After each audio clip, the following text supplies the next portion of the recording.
বারাকাতুহু। বিসমিল্লাহির রহমানির রহিম। আলহামদুলিল্লাহি রাব্বিল আলামিন ওয়াসসালাতু ওয়াসসালামু আলা সাইয়্যিদিল মুরসালিন নবিয়িনা মুহাম্মদ ওয়া আলা আলিহি ওয়া সাহবিহি আজমাইন। আম্মা বাদ, ফাউযু বিল্লাহি মিনাশ শাইতানির রাজীম। বিসমিল্লাহির রহমানির রহিম। ওয়া মা আ'জালাকা আন কওমিকা ইয়া মূসা ক্বালা হুম উলাই আলা আসারি ওয়া আজিলতু ইলাইকা রাব্বি লিতারদা ক্বালা ফাইন্না ক্বাদ ফাতান্না কওমাকা মিন বা'দিকা ওয়া আদাল্লাহুমুস সামিরি ফারাজা মূসা ইলা কওমিহি গাদবানা আসিফা ক্বালা ইয়া কওমি আলাম ইয়াইদকুম রাব্বুকুম ওয়া'দান হাসানা আফাতালা আলাইকুমুল আহদু আম আরাদতুম আন ইয়াহিল্লা আলাইকুম গাযাবুম মির রাব্বিকুম ফাআখলাফতুম মাওঈদি। সম্মানিত ভাতৃমণ্ডলী, আল্লাহ পাক রব্বুল আলামিন সমস্ত প্রশংসা, সালাত এবং সালাম নাজিল প্রিয় নবী সাল্লাল্লাহু আলাইহি সাল্লামের উপর। আজকে তাফসীর হবে সূরা তাহার আয়াত নম্বর 83 থেকে। আর আজকে কিছু সময় তাফসীর করার পরে আমরা ইনশাআল্লাহ তাআলা আপনাদের প্রশ্ন উত্তর দেব। গত সপ্তাহের কিছু প্রশ্ন আছে, কারণ অনেক ভাইরা প্রশ্নের উত্তর চেয়েছেন। আর বাকি কিছুটা অংশ থাকলে ইনশাআল্লাহ তাআলা আগামী সপ্তাহে পুরো সূরার তাফসীর শেষ হবে ইনশাআল্লাহ তাআলা। আমাদের তাফসীরে আলোচনা চলছিল মূসা আলাইহিস সালামের ঘটনা সম্পর্কে। ফেরাউনের সাথে ঘটনার সমাপ্তি হইল, অর্থাৎ মূসা আলাইহিস সালাম এই মুহররম মাসের আশুরার 10ই মুহররমে সমুদ্র অতিক্রম করে আল্লাহ পাকের বিশেষ রহমতে নিজের সম্প্রদায় বনি ইসরাইলদেরকে, মুমিনদেরকে নিয়ে সমুদ্রের ওপারে চলে আসলেন, সমুদ্র পার হয়ে চলে আসলেন। আর ফেরাউন তার হাজার হাজার সেনাবাহিনী নিয়ে এসে ঝাঁপ দিল যে শুকনো রাস্তা রয়েছে, সুতরাং ধরি এই সব দুষ্টদেরকে, তাদের ভাষায়। কিন্তু আল্লাহ পাক রব্বুল আলামিন তার আযাবের গজবের জাল পেতে রেখেছিলেন। আল্লাহ পাক রব্বুল পানিকে হুকুম করলেন যে পানি, এখন তোমার কাজ তুমি করো, অর্থাৎ তোমার কাজ হচ্ছে প্রবাহিত হও। আর এই জমে থাকা তোমার কাজ নয়, যেটা ব্যতিক্রম আমার নির্দেশে ছিল। সুতরাং পানি তাদেরকে ডুবিয়ে ধ্বংস করলো। এইভাবে ফেরাউন আল্লাহ পাকের শত্রু, আল্লাহ পাকের দিনের শত্রু, আম্বিয়া রসুলগণের শত্রু, সেই যুগের ফেরাউন ধ্বংস হয়েছে। আর প্রত্যেক যুগে ফেরাউন থাকবে। ফেরাউন শেষ হয়ে গেছে মানে ফেরাউনের চরিত্রের মানুষ শেষ হয়নি। ফেরাউন কিয়ামত পর্যন্ত যুগে যুগে অসংখ্য আসতে থাকবে, আর এখনও আছে। এই রকমই দুর্দশা হয় ফেরাউন যারা যুগে যুগে হয়ে থাকে তাদের, যাদের চরিত্র ফেরাউনের মতো, আল্লাহর হক নষ্ট করে থাকে, আল্লাহ পাকের রসুলের হক নষ্ট করে থাকে, মুমিন বান্দাদের উপর জুলম অত্যাচার করে থাকে, ইসলামের শত্রুতা করে থাকে, তারা হচ্ছে ফেরাউন। আর প্রয়োজন রয়েছে মূসা আলাইহিস সালামের মতো মানুষের, যদিও আর নবী আর রসুল আসবেন না, তবে মূসা আলাইহিস সালামের চরিত্রের মানুষের প্রয়োজন রয়েছে, যাদের হাতে ফেরাউনের পতন ঘটতে পারে। আল্লাহ পাক যেন এইরকম মানুষ আল্লাহ পাক রব্বুল আলামিন যেন বৃদ্ধি করেন। মূসা আলাইহিস সালামের চরিত্রের মানুষ আল্লাহ পাকের দুশমনদেরকে ধ্বংস করার জন্য আল্লাহ পাক যেন সৃষ্টি করেন। যখন সমুদ্র পার করে চলে আসলেন মূসা আলাইহিস সালাম, আসার পরে এখন যাবেন রবের কাছে, আল্লাহ পাকের কাছে। আল্লাহ পাকের ডাক হয়েছে 40 দিনের জন্য তুর পাহাড়ে। এসো তুর পাহাড়ে, এখন তোমাকে তওরাত দেব তোমার উম্মতের জন্য, আসমানি সিলেবাস বিধান স্বরূপ তওরাত নেওয়ার জন্য মূসা আলাইহিস সালাম গেলেন তার সম্প্রদায়ের নেতৃস্থানীয় কিছু গণ্যমান্য ব্যক্তিদেরকে সাথে নিয়ে। এই রাস্তায় মূসা আলাইহিস সালাম একটু তাড়া করে চললেন, দ্রুত বেগে চললেন, যে আগেই তিনি পৌঁছে গেলেন তুর পাহাড়ে। আল্লাহ পাক রব্বুল আলামিন তখন জিজ্ঞেস করলেন মূসা আলাইহিস সালামকে যে তুমি এত তাড়াতাড়ি কেন আসলে, তোমার সাথে লোকেরা কোথায়, তোমার জাতি কোথায়? ওই বিষয়টি থেকে আজকের তাফসীর শুরু হবে। এখন আসুন কোরআনে কারীমে আল্লাহ পাক কি বলছেন। মহান আল্লাহ ইরশাদ করছেন, ওমা আ'জালাকা আন কওমিকা ইয়া মূসা, হে মূসা তোমার সম্প্রদায়কে পিছনে ছেড়ে তোমাকে তাড়া করে আসতে কোন বিষয়টি উদ্বুদ্ধ করল? ওমা আ'জালাকা, কোন বস্তু বা কোন বিষয়টি তোমাকে জলদি করতে বলল? আন কওমিকা, তোমার সম্প্রদায়কে পিছনে ছেড়ে আসতে। হে মূসা, তুমি এত জলদি তাড়াতাড়ি কেন আসলে? ক্বালা হুম উলাই আলা আসারি, মূসা আলাইহিস সালাম বললেন যে আল্লাহ, হুম ওরা, উলায় এই তো আসছে, উলায় উলায় ওইটাই আরবি গ্রামারে হা ওলায় মানে এরা। হা অতিরিক্ত করলে কাছের জন্য হয়ে যায়, হা ওলায় মানে এই লোকেরা। আর উলাইতে কাফ শেষে যুক্ত করলে উলাইকা ওরা হয়ে যায়, তাই না? উলাইকা হুমুল খাসিরুন। বুঝলেন? আসল শব্দ হচ্ছে এটা হচ্ছে ইসমে ইশারা। উলাই, আসলে উলায়ের পিছনে কাপ লাগিয়ে দিলে উলাইকা হয়ে গেল, উলাইকা। আর উলায়ের পেছনে কাফ না লাগিয়ে প্রথমে হা লাগিয়ে দিলে হা ওলাই, হা ওলাই কওমুন ইত্তাখাযু মিন দুনি আলে হা ওলাই, মালে হা ওলাইল কওম, এই জাতির কি হয়ে গেছে, এই জাতি, এই লোকদের কি হয়ে গেছে। এখানে শুধু উলায় আছে, হা দিয়েও নেই আর কা দিয়েও নেই। মূসা আলাইহিস সালাম বললেন যে হুম উলায়, এই তো এরা, আলা আসারি, আমার পদচিহ্ন অনুসরণ করে আসছে। আসার মানে পায়ের চিহ্ন, আমার পিছনে পিছনে আমার পদচিহ্ন অনুসরণ করে আসছে।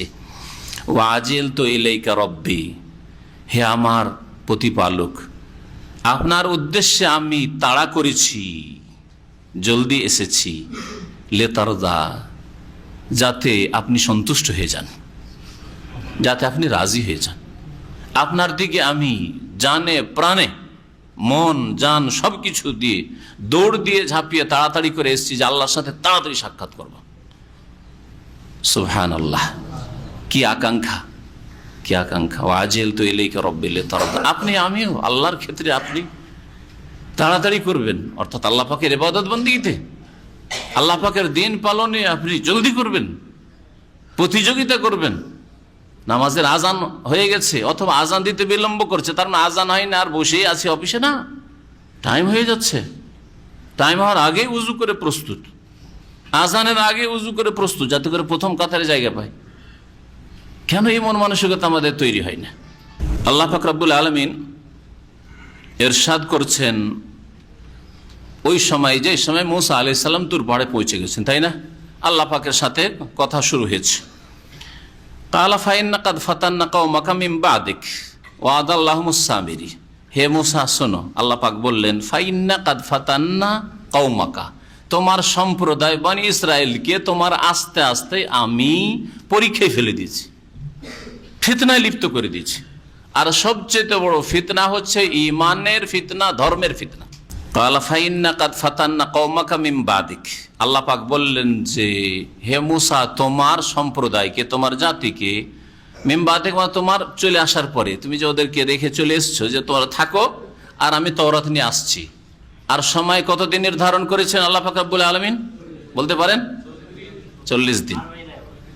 40 দিন, প্রথম 30 দিন বলার পর আল্লাহ পাক আর 10 দিন বাড়িয়ে দিলেন। হ্যাঁ, ফাতাম্মা মিকাতু রাব্বি 40 লাইলা, আল্লাহ পাকের যে নির্ধারিত সময় 40 দিনের জন্য রাখলেন যে আসো তোমার জাতিকে ছেড়ে দিয়ে, আর জাতির নেতৃত্বে প্রতিনিধি হিসাবে হারুন আলাইহিস সালামকে রেখে, হারুন তুমি দেখাশোনা করো এখন জাতির, ওদেরকে দিনের ওপর রাখো, আল্লাহর আনুগত্য করে, আমার আনুগত্য করে, তোমার যেন আনুগত্য করে, দিন মোতাবেক জীবনযাপন করে। আমি 40 দিনের মধ্যে ফিরে আসছি তাওরাত নিয়ে। এই সময়ের মধ্যে বড় ফিতনায় পড়ে গেছে, আর সবচেয়ে বড় ফিতনা হচ্ছে ঈমানের ফিতনা, ধর্মের নামে ফিতনা, ধর্মের নামে শিরক বিদআত সবচেয়ে বড় ফিতনা। ধর্ম থেকে বিচ্যুত হয়ে নাস্তিকতা, মুনাফিকি, কুফরি, পাপ, বেনামাজি হয়ে যাওয়া, বিভিন্ন পাপে লিপ্ত হওয়া, সবচেয়ে বড় ফিতনা। শারীরিক ফিতনা, অসুস্থতা, মানসিক ফিতনা, টেনশন, পারিবারিক ফিতনা, স্বামী স্ত্রীতে মিল হয় না, ছেলে মেয়েদের সাথে মিল মহব্বত হয় না, আর্থিক ফিতনা, চাকরি গেল, ব্যবসা গেল, বহু রকমের দুনিয়ায় ফিতনা রয়েছে। আল্লাহ পাক বলেন ফিতনাতুল মাল, ফিতনাতুল আহাল, ফিতনাতুল আওলাদ, নেতৃত্বের ফিতনা, জালেমকে চাপিয়ে দিয়ে আল্লাহ পাক শাস্তি দিয়ে থাকেন দেশবাসীকে বা জাতিকে, এ ফিতনা, বহু রকমের ফিতনা রয়েছে। নিরাপত্তাহীনতার ফিতনা, বহু রকমের দুনিয়ায় ফিতনা রয়েছে, কিন্তু সবচেয়ে বড় ফিতনা হচ্ছে দিনের ফিতনা। দিনের নামে বাতিল দিন, শিরক বিদাতের দিন পালন করা, অথবা দিন থেকে সরে গিয়ে কাফের বেদিন হয়ে যাওয়া, নাস্তিক হয়ে যাওয়া, বেনামাজি হয়ে যাওয়া, পাপে লিপ্ত হওয়া, হারাম খাওয়া, হারাম উপার্জন করা, সবগুলি ফিতনা। ক্ষয়ক্ষতি হওয়া, যে কোনো রকমের ক্ষয়ক্ষতি, হয়তো আপনি দিনের ক্ষেত্রে ক্ষয়ক্ষতি হলো, এগুলিও ফিতনা। আল্লাহ পাক রব্বুল আলামিন ওয়ান্নাবলুকুম বিশ-শাররি ওয়াল খাইরি ফিতনা, আল্লাহ কোরআনে কারিমে বলছেন, আমি তোমাদেরকে মন্দ আর ভালো দিয়ে পরীক্ষা করে থাকি। মন্দকে আল্লাহ ফিতনা বলেছেন, আর ভালোকে ফিতনা বলেছেন। কাউকে আল্লাহ পয়সা দিয়ে ফিতনা ফেলে দিয়েছে, পাপ করা শুরু করেছে। কাউকে আল্লাহ অভাব দিয়ে ফিতনায় ফেলে দিয়েছে। কাউকে সংকটে ফিরে আল্লাহ পাক ফিতনায় ফেলেছেন। তো আল্লাহ পাক রব্বুল আলামিনের হিকমতে মানুষ বিভিন্নভাবে ফিতনায় লিপ্ত হয়। এই বনি ইসরায়েল জাতি এত দ্রুত বেগে শিরকের ফিতনায় লিপ্ত হয়ে গেল, আল্লাহ পাক ইরশাদ করেছেন যে মুসা তুমি খবর রাখো। আর মুসা ওহী না হলে কি করে জানবেন? ফাইন্না কাদ ফাতান্না কওমাকা মিন বাদিক, তোমার চলে আসার পরে তোমার জাতিকে আমি ফিতনায় লিপ্ত করে দিয়েছি, পরীক্ষায় ফেলে দিয়েছি। ওয়াদাল্লাহুমুস সামিরি, আর তাদেরকে গুমরাহ করেছে, পথভ্রষ্ট করেছে সামিরি নামক এক ব্যক্তি, মুনাফিক। আসলে মুনাফিক ছিল, কিন্তু সে মুসা আলাইহিস সালামের প্রতি বিশ্বাস করেছিল বাহ্যিক। সে সুযোগে ছিল, তার আগেও সামেরির জাতি শিরক করত, মুশরিক ছিল। আর অনেকে বলেছেন যে তার জাতি এই সামেরা এলাকার লোক, তো এরা আগে থেকেই এরা গো পূজা করত। তাহলে হিন্দুদের যে গো মাতার পূজা, গাভীর পূজা বা গরুর পূজা, এটা নতুন ইতিহাস নয়, এর পুরাতন ইতিহাস। 5000-7000 বছর আগে এই গরু পূজা চলে আসছে। আর এই গরু পূজা ভারতে নিয়ে গেছে আর্যরা, অর্থাৎ ব্রাহ্মণরা। আর্যরা নিয়ে গেছে আপনার হয় পূর্ব ইউরোপ থেকে একটি মতে, না হলে প্যালেস্টাইন এলাকা থেকে, সামদেশ এগুলো থেকে নিয়ে গেছে, এইসব এলাকা থেকে নিয়ে গেছে। আর সামদেশের কথাটা এটা বেশি যুক্তিসঙ্গত, কারণ সামদেশ ছিল ফিলিস্তিন, মিশর, এগুলি ছিল মুসা আলাইহিস সালামের এলাকা। তারপরে এই সামেরির এলাকায় যে সামেরি যে গরু পূজায় লাগিয়েছিল, বাছুর পূজায় লাগিয়েছিল মুসা আলাইহিস সালামের জাতিকে। তো ভারতে যে এই গরু পূজা, এই জন্য গরু জবাই করা অধিকাংশ স্টেটগুলিতে নিষেধ আছে, কিছু কিছু স্টেটে বৈধ। যেমন কলকাতা শহরে আপনার হোটেলে, আপনি মুসলিমদের হোটেলে গরুর গোশত পাবেন, কিন্তু এমনি সাধারণ জায়গাতেও, হোটেল তো দূরের কথা, গরু জবাই করা অধিকাংশ প্রদেশগুলিতে নিষিদ্ধ ভারতে, হিন্দুদেরকে সন্তুষ্ট রাখার জন্য। তবে কোন কোন জায়গায় আগে থেকে, যে ইংরেজ আমল থেকে পারমিশন ছিল, সুতরাং সেগুলিতে পারমিশন আছে, যেমন পশ্চিমবঙ্গে। তো আল্লাহ পাক রব্বুল আলামিন ইরশাদ করছেন যে এদেরকে সামেরি নামক ব্যক্তি পথভ্রষ্ট করেছে। যে কোনো জাতিকে গোমরাহ করার ক্ষেত্রে বিশেষ কিছু ব্যক্তির বড় ভূমিকা থাকে। মুসা আলাইহিস সালামের অনুসারীদেরকে, তারা মুমিন মুসলিম ছিল সেই যুগের মুসলিমদেরকে গোমরাহ পথভ্রষ্ট করেছে এই সামেরি। ঈসা আলাইহিস সালামের অনুসারীরা তাওহীদ প্রতিষ্ঠাকারী ছিল, তারা মুমিন মুসলিম ছিল, তারা খ্রিস্টান ছিল না, খ্রিস্টান তারা ছিল না, তারা ঈসা আলাইহিস সালামের অনুসারী মুমিন মুসলিম ছিল। তাদেরকে গোমরাহ করেছে পোলস। আর মুসলিম সমাজের কবর মাজার পূজাতে লিপ্ত করে গোমরাহ করেছে উম্মতে মুসলিমার। আর এইরকমই তার পূর্বে গোমরাহ করেছে আলী পূজা, হাসান পূজা, হুসাইন পূজায় গোমরাহ করেছে ইবনে সাবা ইহুদি। ইবনে সাবা ইহুদি এই বাতিল ধর্ম, সাহাবায়ে কেরামদেরকে গালিগালাজ করা। আর আলীর মধ্যে উলুহিয়াত রয়েছে, আল্লাহর গুণ রয়েছে, সুতরাং আলীর কাছে পাওয়া যায়, দিতে পারে। আলীর বংশধর ফাতেমা, হাসান, হোসেন সবাই দিতে পারে, এরা সব এলা। এই কুফরি ঢুকিয়েছে ইবনে সাবা ইহুদি, মুনাফিক। সে আসলে মুসলিম হয়নি, কিন্তু মুসলিমদেরকে তাদের খালিস ইসলাম থেকে, কোরআন সুন্নাত থেকে সরিয়ে দেওয়ার জন্য এই ষড়যন্ত্রের জাল পেতেছিল। তাতে বড় একটা দলকে জাহান্নামের দিকে নিয়ে যেতে কামিয়াব হয়ে গেছে ইবনে সাবা ইহুদি। এই কবর পূজায় লিপ্ত করার ক্ষেত্রে হোসেন মানসুর হাল্লাজ ইবনে আরাবি, এদের মুখ্য ভূমিকা আছে, এদের মুখ্য ভূমিকা রয়েছে। আর যদি বর্তমান যুগে মানে 100-200 বছরের মধ্যে বলা হয় তো আহমদ রেজা খান বেরেলভি, এদের বড় ভূমিকা রয়েছে জাতিকে কবর মাজার পূজায় লিপ্ত করে দেয়। আর কোরআন হাদিসের নামে, ধর্মের নামে কোরআন এবং হাদিসের অর্থের অপব্যাখ্যা করে, বিকৃত করে ইসলাম বলছে কবর মাজার পূজা করতে। কে বলছে যে কবর মাজার পূজা নেই? কবর মাজারের খেদমত করেই তো ইসলাম। ওলি আউলিয়া তো দিতে পারে, সব তো আল্লাহ ভাগ করে দিয়ে দিয়েছে এদেরকে। এই ইসলামের তারা অপব্যাখ্যা করে উম্মতে মুসলিমার অসংখ্য মানুষকে জাহান্নামের দিকে ঠেলে দিয়েছে।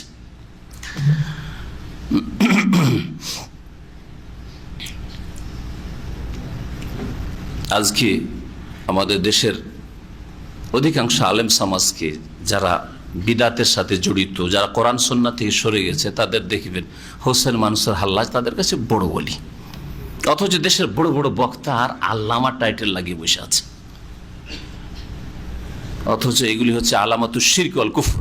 আল্লাহ মানে আলামা, কিসের আলামত, লক্ষণ? আলামাতু শিরক ওয়াল কুফর। শিরক কুফরি ছড়াচ্ছে এই হোসেন মানসুর হাল্লাজ, যে বললো আমি খোদা, শিখে আসলো ভারতের সাধু সন্ন্যাসীদের কাছ থেকে, তাদের কাছ থেকে ট্রেনিং নিয়ে আসলো, আর সেটাই ধর্ম হয়ে গেল।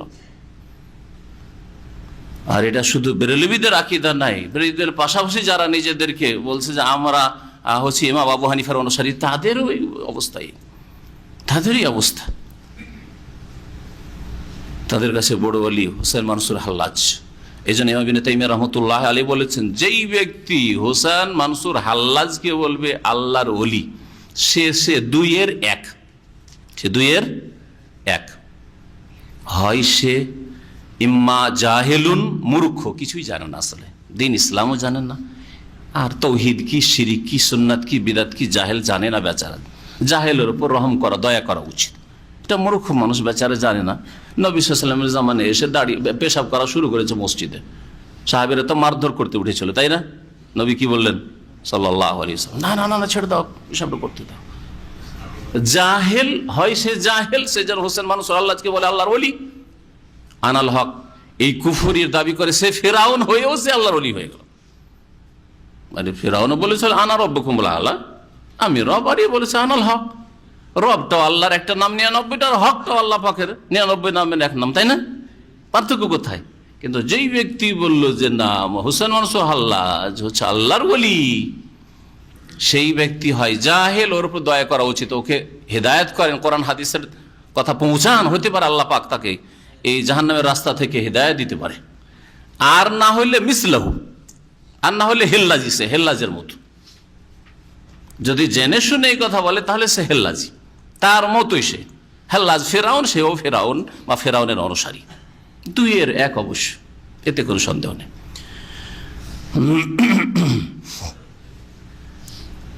আল্লাহ পাক রব্বুল আলামিন ইরশাদ করছেন যে ফারাজা মুসা ইলা কওমিহি গযবানা আসিফা।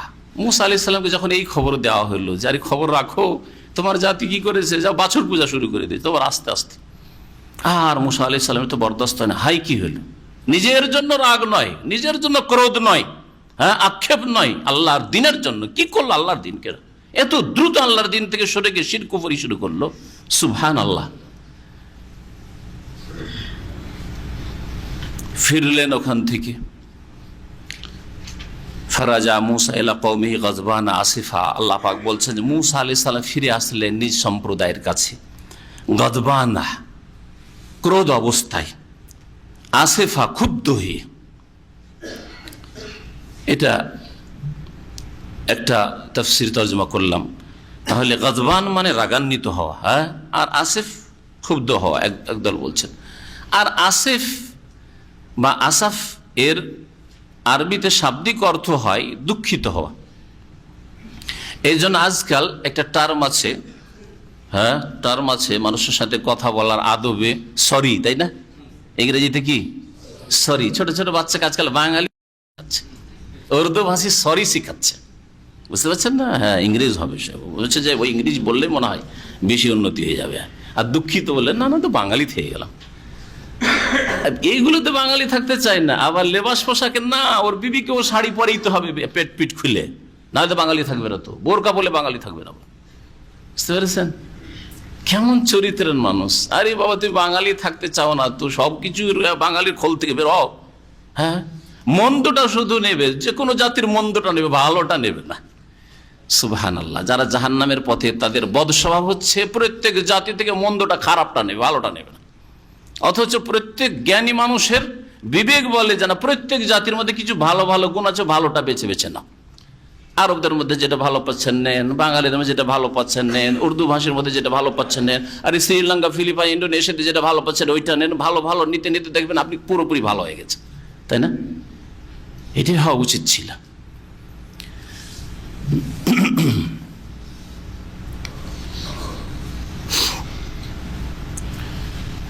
তো ইংরেজিতে সরি বলে, বাংলায় দুঃখিত, আরবিতে কি বলে জানেন?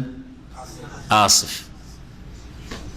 কাউকে একটু হয়তো ধাক্কা লেগেছে বা কাউকে একটু কষ্ট দিয়েছেন, ভাবলেন যে হয়তো কষ্ট পাবে, কি বলছেন? আসিফ। আসিফ, হ্যাঁ, আসিফ মানে দুঃখিত, আমি দুঃখিত। আনা আসিফ, আসলে সংক্ষেপে আসিফ করে, যেমন দুঃখিত বলেন, শুধু আমি দুঃখিত বলেন না, দুঃখিত, ওই রকম আসিফ। তো ওই আসিফ, এই আসাফ বা আসিফা ওখান থেকে এসছে।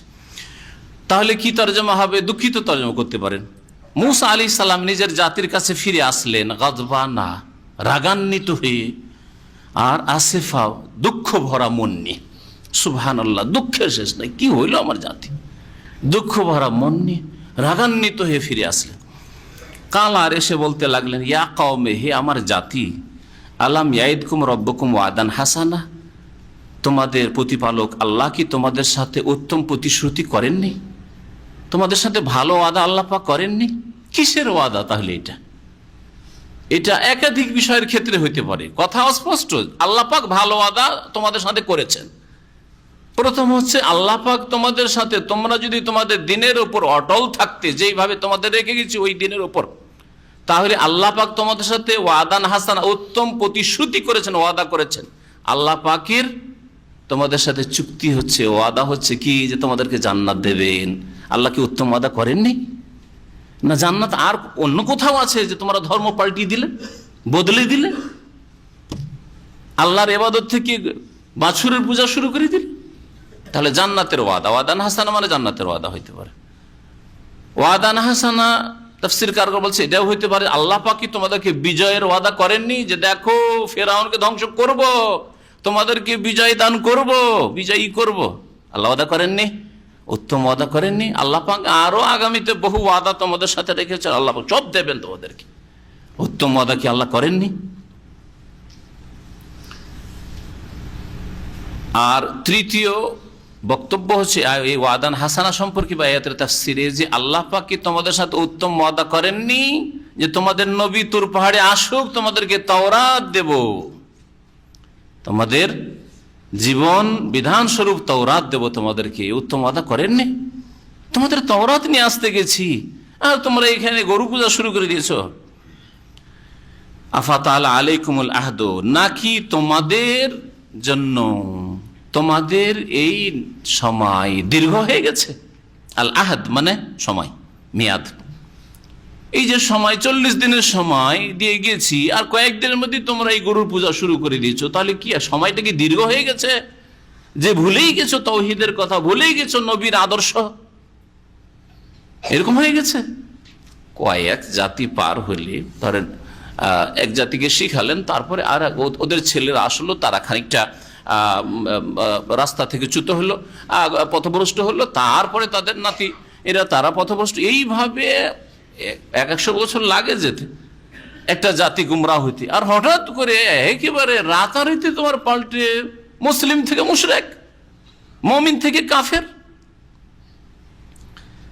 সময় কি লম্বা হয়ে গেছিল তোমাদের? আম আরাদতুম আন ইয়াহিল্লা আলাইকুম গাযাবুম মির রাব্বিকুম, নাকি তোমরা চেয়েছো যে তোমাদের উপর তোমাদের রবের পক্ষ থেকে গজব নেমে আসুক, আল্লাহ পাকের ক্রোধ নেমে আসুক, আযাব শাস্তি নেমে আসুক? তোমরা যে কাজ করেছো আল্লাহ পাকের গজব তোমাদের উপর নেমে এসছে, ক্রোধ নেমে এসছে। এখন ফাখলাফতুম মাওয়াইদি, তাই তোমরা আমার সাথে ওয়াদা খেলাফি করেছো, আমার চুক্তি ভঙ্গ করেছো। তোমাদেরকে দিনের উপর অটল থাকতে ওসিয়ত করেছিলাম, উপদেশ দিয়েছিলাম, আর আমার সাথে এই দেওয়া বা নেওয়া ওয়াদা তোমরা ভঙ্গ করেছো এই জন্য যে তোমাদের আল্লাহর উপর গজব, আল্লাহর গজব পড়ুক তোমাদের উপর, নাকি অনেক সময় হয়ে গেছে তাই ভুলে গেছো? কালু, তখন বনি ইসরাইল বলল, মা আখলাফনা মাউইদাকা বিমালকিনা, হে মুসা, আপনার এই চুক্তি ভঙ্গ আমরা স্বেচ্ছাই করিনি বা আমাদের এখতিয়ারে করিনি। বেমালকিনা মানে বে এখতিয়ারে না, আমাদের সাধ্য মোতাবেক আমরা এই চুক্তি ভঙ্গ করিনি। আপনার সাথে যে ওয়াদা করেছি যে আমরা দিনের ওপর থাকবো, আপনার কথা মেনে চলবো, আপনার যে আদর্শ ছেড়ে গেছে ওই আদর্শ মোতাবেক চলবো, এটা আমরা সাধ্য মোতাবেক এর উল্টো করিনি, এর বিপরীত করিনি। তবে হয়েছে এই ঘটনা কি, ওয়ালাকিন হাম্মালনা আওজারা মিন জিনাতিল কওম, তবে আমাদের ওপর চাপিয়ে দেওয়া হয়েছিল এই ফিরআউনের সম্প্রদায়ের, কিবতী সম্প্রদায়ের অলংকারের বোঝা। ফাকাযাফনাহা, আর এই বোঝা আমরা নিক্ষেপ করলাম এক গর্তে। ফাকাযালিকা আলকাস সামিরি, অনুরূপ ভাবে সামেরিও কোনো একটা জিনিস নিক্ষেপ করেছিল, আর সেখান থেকে বাছুর হয়ে গেছিল। ভাবলাম যে এই বাছুরের যে আওয়াজ আছে সেটাই তো আল্লাহর আওয়াজ, আর কোথায় মুসা আলাইহিস সালাম চলে গেছে, আমরা পূজা শুরু করে দিয়েছি। আয়াতে এভাবে সংক্ষেপ বলা হয়েছে। ঘটনা কি তাহলে? ঘটনা হচ্ছে যে মুসা আলাইহিস সালাম তার জাতিকে নিয়ে যখন মিশর থেকে বেরিয়ে পড়লেন, তার আগে কোনো একটা অনুষ্ঠানের জন্যই হোক অথবা ঈদের জন্যই হোক, উৎসবের জন্যই হোক, মুসা আলাইহিস সালাম জাতি বনি ইসরাইলরা কিবতীদের বিভিন্ন বাড়ি থেকে অলংকার ধারে নিয়েছিলেন, যে দাও আমাদের উৎসবের জন্য, আমাদের মহিলারা বা মেয়েরা পরবে, আর তারপরে তোমাদের ফিরিয়ে দেব। আর হঠাৎ করে হুকুম হয়ে গেল, চলো আজকে রাতে বেরিয়ে পড়ো, না হলে তোমাদের কল্যাণ নেই। এখন কি করবে এগুলো জিনিস? ওদের দিতে গেলে তো জেনে নেবে, হ্যাঁ, আর রাতে এই অন্ধকারে তো দেওয়া যাবে না। কি করা যায় তাহলে? চলো এগুলো সাথে নিয়ে যায়, যা হুকুম হয় করবো একটা। এই অলংকারগুলি সাথে নিয়ে তারা এই সমুদ্র পার হয়ে চলে গেছিল। মুসা আলাইহিস সালাম যখন ওইদিকে তুলে গেছেন তাও রাতে নেওয়ার জন্য, তখন এই অলংকারগুলিকে, যেহেতু এগুলি ব্যবহার করা হারাম, এগুলি ভোগ করা হারাম, শুধু এগুলি কি করতে হবে? প্রাচীন যুগের তরিকা মতো, যেমন প্রাচীন যুগে জেহাদের ময়দানে যে গনিমতের ধন সম্পদ হইতো, সেটা কি করা হইতো? এক জায়গায় জমা করে আগুন লাগিয়ে দেওয়া হইতো, হ্যাঁ, বা আল্লাহর পক্ষ থেকে যদি কবুল হইতো তো আগুন আসতো, জ্বালিয়ে দিত, এই না? এইসব কথা তাফসীরের কিতাবাতে রয়েছে। যাই হোক, এরা সবগুলি অলংকারকে জমা করে একটা গর্ত খনন করে, একটা গর্ত করার পরে সেই গর্তে ফেলে দিল অলংকারগুলি, আর ফেলে দেওয়ার পর আগুন লাগিয়ে দিল, যে এগুলি যেহেতু ব্যবহার করা যাবে না, আর ফিরিয়ে দেবো, জাতি তো সব ধ্বংস হয়ে গেছে, আর ফিরিয়ে দিতে যাওয়াও যাবে না, যদি তাদের কেউ থাকেও আত্মীয় স্বজন, সুতরাং এগুলোকে জ্বালিয়ে দিই। আগুন যখন জ্বালালো, তখন এই সামেরি, এই মোনাফেক, ওর কাছে এক মুষ্টি মাটি ছিল। এই মাটিটা পেয়েছিল কোত্থেকে? যখন ওই সমুদ্রের রাস্তা হয়েছিল, রাস্তায় প্রথম জিবরাইল আলাইহিস সালাম তার ঘোড়ায় চেপে যাচ্ছিলেন। এই সামেরি, আল্লাহ পাক মানুষকে ধর্মের নামে পরীক্ষায় ফেলে, ধর্মের নামে মানুষকে ধর্ম করতে গিয়ে হঠাৎ করে কিভাবে গুমরাহ হয় দেখেন। ধর্ম করতে করতে গুমরাহ হয়ে যায়। অনেক ভালো জিনিস থেকে মানুষ গুমরাহ হয়, মন্দ জিনিস থেকে সাধারণত গুমরাহ কমই হয়, ভালো জিনিস থেকে বেশি গুমরাহ হয়। ভালো বিষয়কে নিয়ে বাড়াবাড়ি করে, অতিরঞ্জন করে, আর গুমরাহ হয়, তাই না?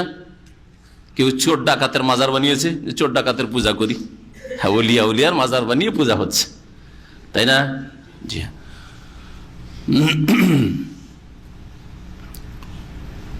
তো যখন জিবরাইল আলাইহিস সালাম তার ঘোড়ায় চেপে যাচ্ছিলেন, সামেরি ওই জিবরাইল আলাইহিস সালামের ঘোড়ার যে পদচিহ্ন, ওখান থেকে এক মুঠ মাটি নিয়ে নিয়েছিল, উঠিয়ে নিয়েছিল, আর ওই মাটিতে অলৌকিকত্ব চলে আসলো, কারামত।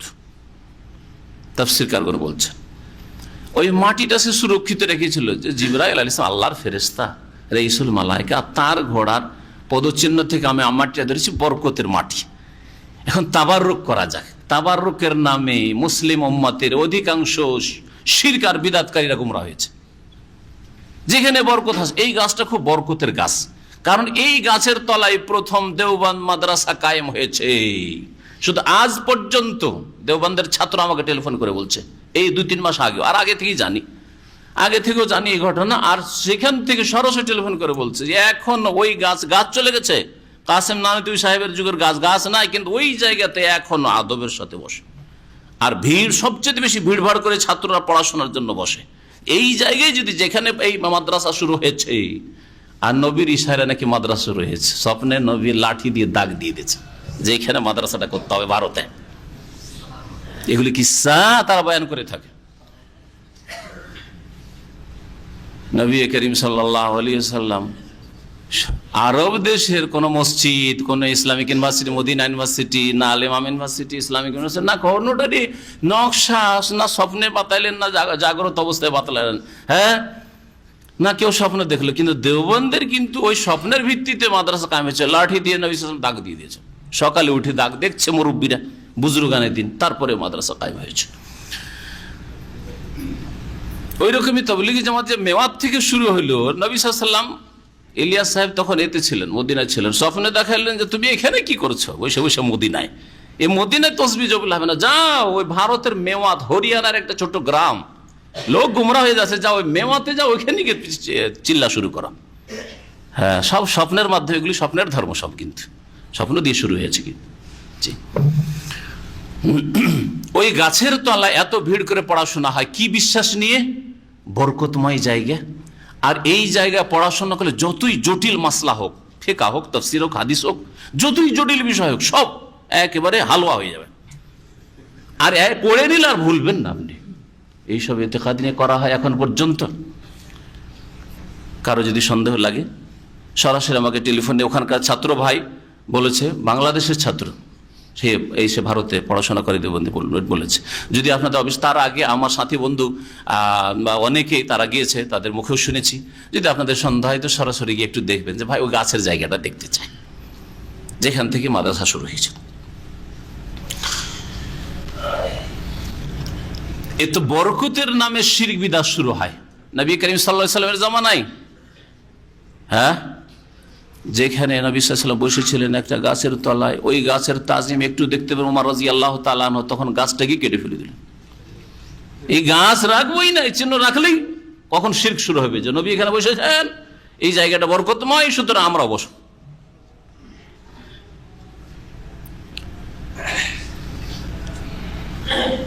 তো ভালো ভালো জায়গাগুলি মানুষের জন্য ফিতনার কারণ হয়েছে, ধর্মহারা হয়ে গেছে, শিরক বিদআত করা শুরু করেছে মানুষ। তো বরকতের নামে মানুষ গুমরাহ হয়ে থাকে। বরকতের নামে সামেরীয় গুমরাহ হয়েছিল, আর মুসা আলাইহিস সালামের সম্প্রদায় মুমিন মুসলিমরাও গুমরাহ শুধু নয়, মুশরিক হয়ে গেছিল, শিরকে লিপ্ত হয়েছিল। গরু পূজা শুরু করেছিল হিন্দুদের মতো, বড় হিন্দুদের পূর্বপুরুষেরাই।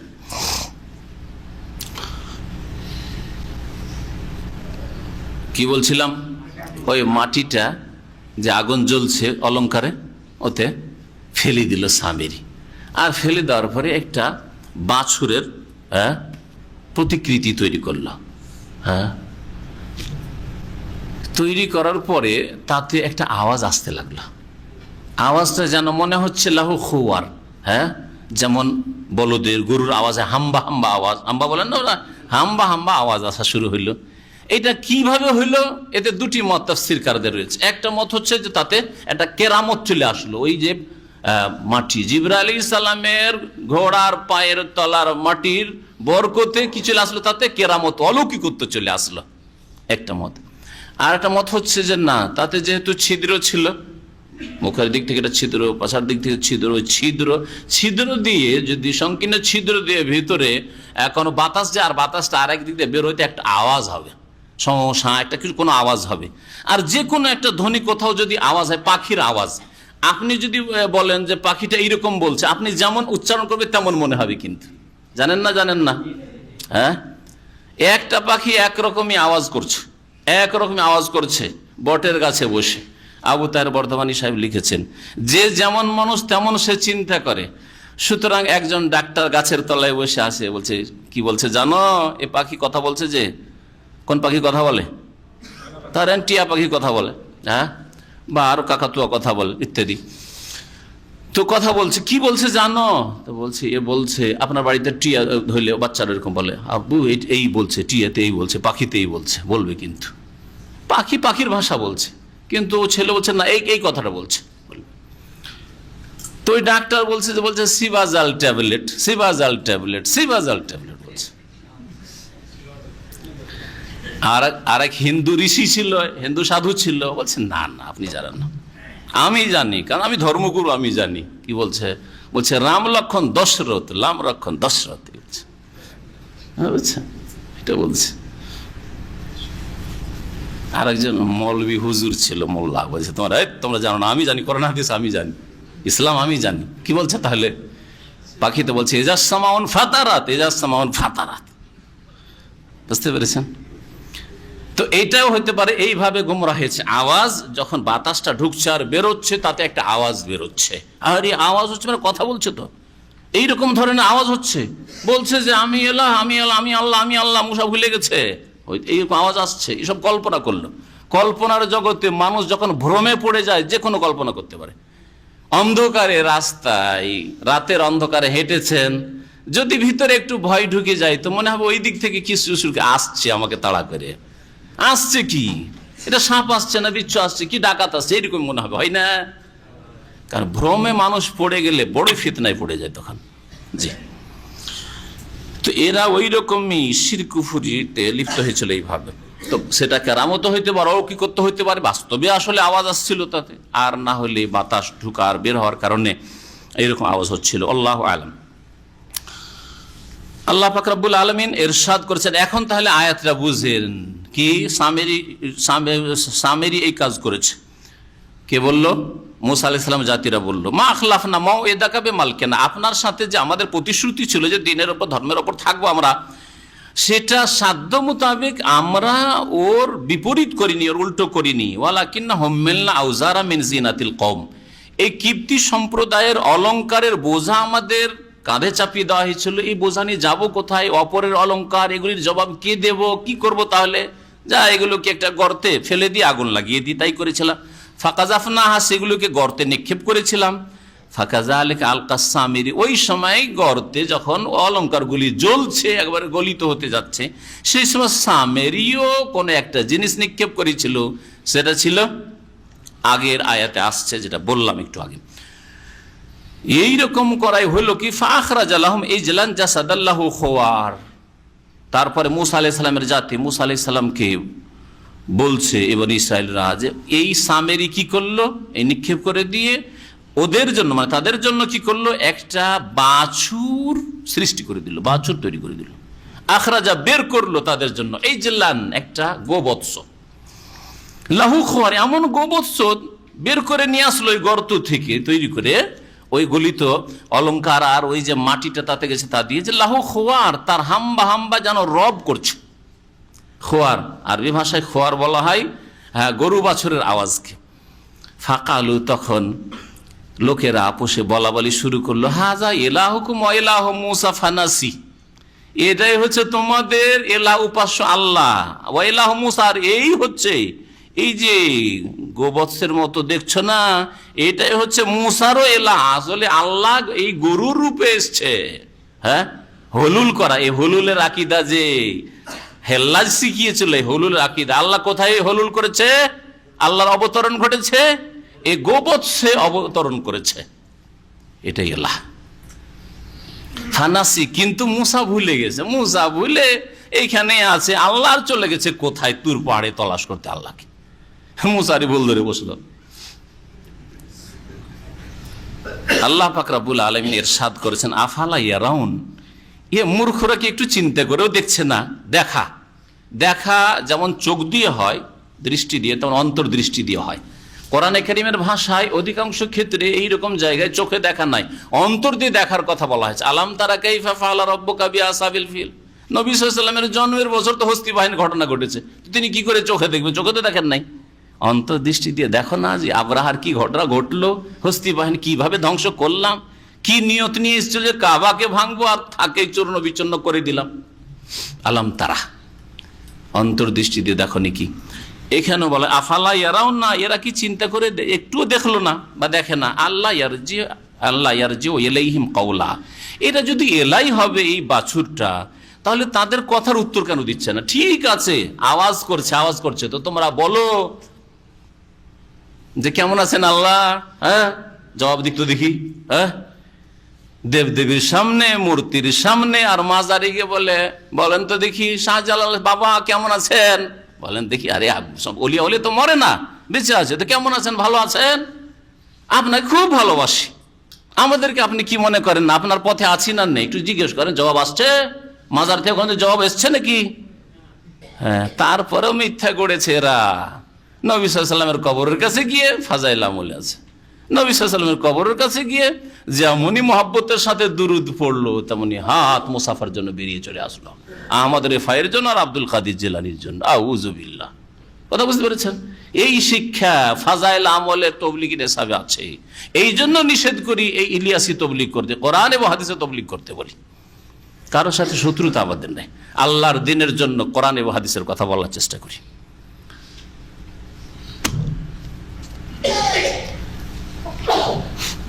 নবী সাল্লাল্লাহু আলাইহি ওয়াসাল্লাম কবরের কাছে গিয়ে তাদের কোন বুজুর্গ ব্যক্তি সালাম করলো, ওয়ালাইকুম আসসালামের জবাব আসলো। একবার না 10-20 বার ওই কিতাবটিতে আছে, একবার না 10-20টা ঘটনাতে এই কথা আছে।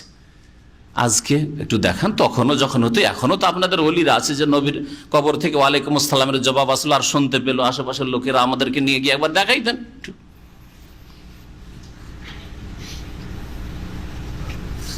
তারপরে আমরা না হয় অবাঞ্ছিত, আমরা এমন যুগের মানুষ, গুনাহগার পাপী তাপী মানুষ, তাহলে নবী সাল্লাল্লাহু আলাইহি ওয়াসাল্লামের সাহাবায়ে কেরাম, নবী সাল্লাল্লাহু আলাইহি ওয়াসাল্লামের বিবি মুহতারামা আয়েশা রাদিয়াল্লাহু আনহা, তারা সালাম বলেছেন, আর সালামের জবাব ওয়ালাইকুম আসসালাম, ওয়ালাইকুম আসসালাম, আয়েশা কেমন আছো? একবার তো দেখান যে কোনটা একটা হাদিসে আছে, সিরাতুন নবীতে আছে যে মা আয়েশা সালাম দিয়েছেন আর সালামের জবাব দিয়েছেন, আবু বকর সিদ্দিক সালাম দিয়েছেন, নবী সালামের জবাব দিয়েছেন, হ্যাঁ, আর হাত বেরিয়েছে মুসাফা করেছেন। এসব ভণ্ডামি কেন ধর্মের নামে?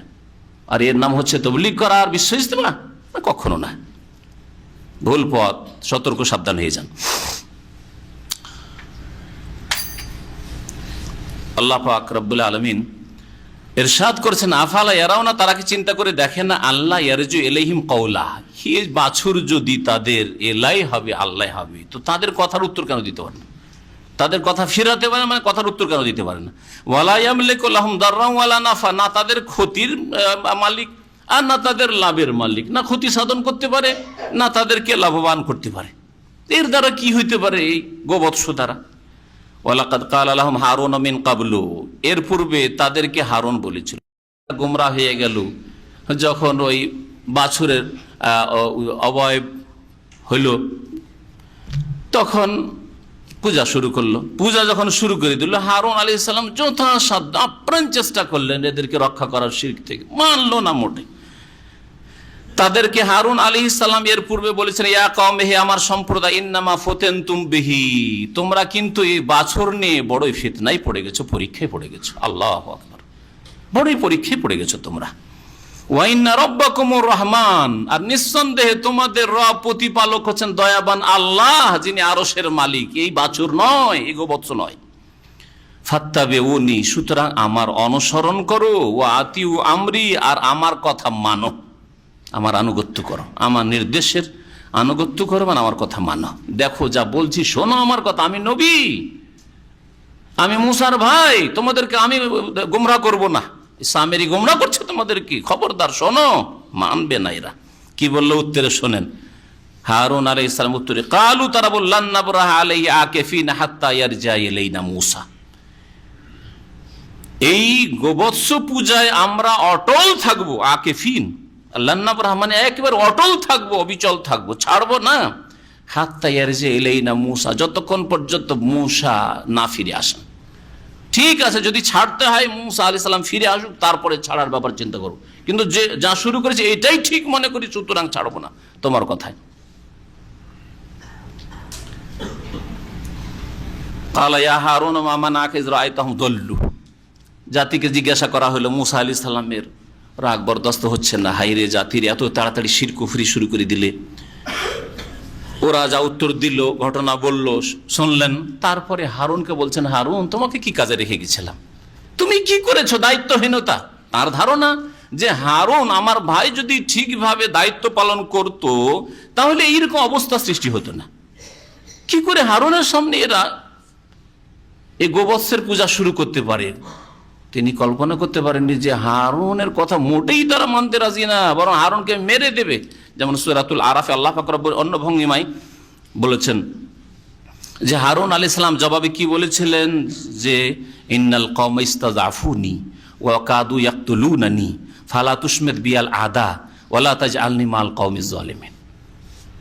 ইন্নাল কওমা ইস্তাযআফুনি, এই জাতি বনি ইসরাইল যখন শিরক করা শুরু করলো তখন আমাকে দুর্বল ভাবলো, ইস্তাযআফুনি দুর্বল ভাবলো, ওয়া কাদু ইয়াকতুলুনানি, আর যখন নিষেধ করতে লাগলাম তো মনে হলো যে এরা আমাকে খুন করেই দিবে, মেরেই দিবে আমাকে। ইয়াকতুলুনানি ফালা তুশমিত বিয়াল আদা, দেখো ভাই এই জন্য দুশ্মন হাসায় না। তুমি আজকে আমার দাড়ি ধরবে, আমার চুল ধরবে, আর আমাকে তুমি অপমান করবে, এতেই শত্রুগুলো দুশ্মন হাসবে, দুশ্মন হাসায় না। সুতরাং কখনো আপনি শত্রুকে হাসার সুযোগ দেবেন না। আপোষে কলহ বিবাদ করবেন, ভাই ভাই কলহ বিবাদ করবেন, বাপ মায়ের সাথে খারাপ সম্পর্ক করবেন, আশেপাশে যারা দুশ্মন আছে হাসবে। হ্যাঁ, আপনি ইসলামিক সেন্টারে এসে শিখেন আর আপনার আখলাক চরিত্রের সংশোধন হয় না, আপনার আকীদার সংশোধন হয় না, আপনি উল্টো পাল্টা বলেন, তো এতে আপনি দুশ্মন হয়। দেখো দেখে কি শিখতে যায়, কি শিখতে যায় সব। দুশ্মন হাসার সুযোগ দিন। ফালা তুশমিত বিয়াল আদা, নবী করিম সাল্লাল্লাহু আলাইহি ওয়াসাল্লাম আশ্রয় চেয়েছেন আল্লাহ পাক রব্বুল কাছে, আল্লাহ তুমি দুশ্মনকে হাসার সুযোগ দিও না। আল্লাহুম্মা ইন্নী আউযু বিকা মিন জাহদিল বালাই ওয়া দারকিশ শিকায় ওয়া সুইল কাদায়ে ওয়া শামাতাতিল আদা। আল্লাহ দুশ্মন হাসা থেকে রক্ষা করিও। শত্রু কখনো হাসার সুযোগ যেন না পায়। যে কোনো ক্ষেত্রে সতর্ক থাকবেন যে না, এইরকম যদি আমি করি তাহলে শত্রু হাসার সুযোগ পাবে, হিংসুকরা খুশি হওয়ার সুযোগ পাবে না।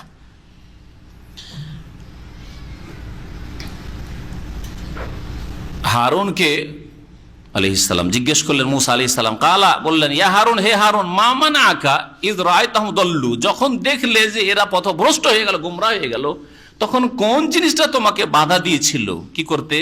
আল্লাহ তাত্তাবিআনি, যে আমার অনুসরণ করতে, আমি যেই পথের ওপর রেখে গেছি সেই পথের ওপর তুমি থাকতে, আমি দাওয়াত দিতাম হকের দাওয়াত, তাওহীদের দাওয়াত, তুমি হকের দাওয়াত দিতে, চুপ করে থেকেছো মনে হয়, তুমি কিচ্ছু বলনি, নীরবতা পালন করেছো, তুমি বোবা হয়ে গেছিলে নাকি? আল্লাহ তাত্তাবিআনি, আমার অনুসরণ করতে কোন জিনিসটা বাধা দিয়েছিল? আফা আসাইতা আমরি, তাহলে কি আমার নির্দেশের তুমি বিরুদ্ধাচরণ করেছো, নাফরমানি করেছো? কালা ইয়াবনা উম্মাহ, তখন হারুন আলাইহিস সালাম বলে, হে আমার মায়ের সন্তান, অথচ সহোদর ভাই ছিল, আপন ভাই, তারপরে মায়ের সন্তান বলেছেন, হ্যাঁ, যাতে করে মায়া জেগে উঠে অন্তরে, হ্যাঁ, দয়া মায়া জেগে উঠে। মায়ের পেটের ভাই তো বাপের সন্তান বলবেন না কখনো, তুই আমার মায়ের পেটের ভাই রে, আর তুই আমার বেঈমানি করে খালি, বল না, এক মায়ের পেটের ভাই হয়ে তুই এইরকম আমার সাথে খারাপ আচরণ করলি, আমাকে মারলি, তুই অপমান করলি, ঠিক না? বলছেন না তো কি এক বাপের না, বাপেরও তো, কিন্তু এক মায়ের বলছেন। জি, তো ওই ভঙ্গিমাতেই হারুন আলাইহিস সালাম কখন বললেন, যখন রাগ আর বরদাস্ত হচ্ছে না, ভাবলেন যে এই ভাই আমার মনে হয় শিথিলতা করেছে, চুল ধরে আর দাড়িটা ধরে। কি করছিলে তুমি বসে বসে, কি করছিলে তুমি? তোমার কোনো দায়িত্ব ছিল না ওই সময়?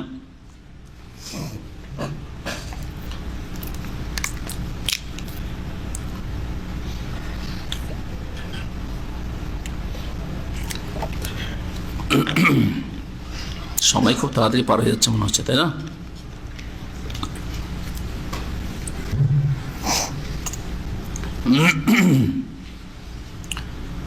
যখন মুসা আলাইহিস সালাম ভাইয়ের দাড়ি আর মাথার চুল ধরে নিয়েছিলেন রাগে, সেই সময় হারুন বলছেন, ইয়াবনা উম্মা, হে আমার মায়ের সন্তান, লা তাখুয বিলিহিয়াতি ওয়ালা বিরাসি, আমার দাড়িও ধরিয়েন না আর আমার মাথার চুলও ধরিয়েন না। মাথা ধরিয়েন না মানে মাথার চুল ধরিয়েন না, মাথা তো ধরা যায় না, মাথার চুল ধরিয়েন না। ইন্নী খাশিতু, কেন আমি ওদেরকে অবস্থায় ছেড়ে দিয়েছিলাম, বল প্রয়োগ করিনি, মারামারি করিনি। ইন্নী খাশিতু, আমি ভয় করেছিলাম, আন তাকুলা, যে তুমি ফিরে এসে বলবে, ফাররাকতা বাইনা বানি ইসরাইল, বনি ইসরাইলদের মধ্যে তুমি বিচ্ছিন্নতা সৃষ্টি করে দিয়েছো, বিভেদ সৃষ্টি করে দিয়েছো। ওয়ালাম তারকুব কওলি, আর আমার কথার তুমি অপেক্ষা করনি, যে ঠিক আছে মুসা আমার ভাই ফিরে আসো, তারপরে যা হয় একটা করব, এটা না করেই তুমি দুই ভাগ করে দিচ্ছ। তাহলে আসলে ঘটনাটা কি ছিল? এমন শক্তভাবে এরা গোপূজা শুরু করেছিল বাছুরের পূজা শুরু করেছিল, যে সেই সময় যদি শক্ত ভূমিকা নিষেধ করেছেন, উপদেশ দিয়েছেন, কিন্তু শোনেনি। বল প্রয়োগ করতে গেলে জাতি দুই ভাগে বিভক্ত হইত। এক দল হারুনের সাথ নিতে হয়তো অল্প স্বল্প কিছু, আর সংখ্যাগরিষ্ঠ তো মুশরিক, ওই বাছুর পূজা শুরু করেছে ওইদিকে হয়ে যেত, আর দুই দলে মারামারি শুরু হইতো, যার নাম হচ্ছে গৃহযুদ্ধ শুরু হইতো। আর কত লোক যে এতে হতাহত হইতো। আমি এই পরিস্থিতি দেখে থেমে গেছি যে না, এরকম কাজ করবো না। যদি ওইটাই করতাম আর গৃহযুদ্ধ শুরু হইত, অনেক লোকের প্রাণহানি হয়েছে, তখন এসে তুমি বলতে যে তুমি একটু থামতে পারো না, আরে আমার অপেক্ষাই করতে। সেই জন্য আমি আপনার অপেক্ষায় বসে আছি যে একাই কি করব, আর এইভাবে যাতে করে আপোষে লড়াই যুদ্ধ না শুরু হয়ে যায়। আলাফামা খাতবুকা ইয়া সামেরি, হারুন আলাইহিস সালামের সাথে হইল, জাতির সাথে হইল। এখন সামেরিকে উদ্দেশ্য করে জিজ্ঞেস করতে লাগলেন মুসা আলাইহিস সালাম, ফামা খাতবুকা ইয়া সামেরি, হে সামেরি তোমার কি ব্যাপার? ফামা খাতবুকা মানে মা শানুকা, মা বালুকা, কি ব্যাপার তোমার? কালা, তখন সামেরি মুনাফিক বলল, বাসর তো বেমালাম ইয়াবসুরু বিহি, আমি এমন একটা জিনিস দেখেছিলাম যা লোকেরা দেখতে পায়নি। অর্থাৎ জিবরাইল যাচ্ছেন ঘোড়ায়, আর ঘোড়ার ওই পায়ের চিহ্ন থেকে আমি যে মাটিটা নিয়েছিলাম দেখেছিলাম। ফাকাবাল তো কাবজাতাম মিন আসারি রসুল, তখন আমি এক মুষ্টি মাটি নিয়ে নিয়েছিলাম দূতের পদচিহ্ন থেকে। আসার পদচিহ্ন, আর রসুল দূত। কে দূত? ফেরেশতা দূত। জিবরাইল আলাইহিস সালামের যে ঘোড়ার পদচিহ্ন থেকে আমি কি করেছিলাম? এক মুষ্টি, কবজা মানে এক মুষ্টি মাটি নিয়ে নিয়েছিলাম।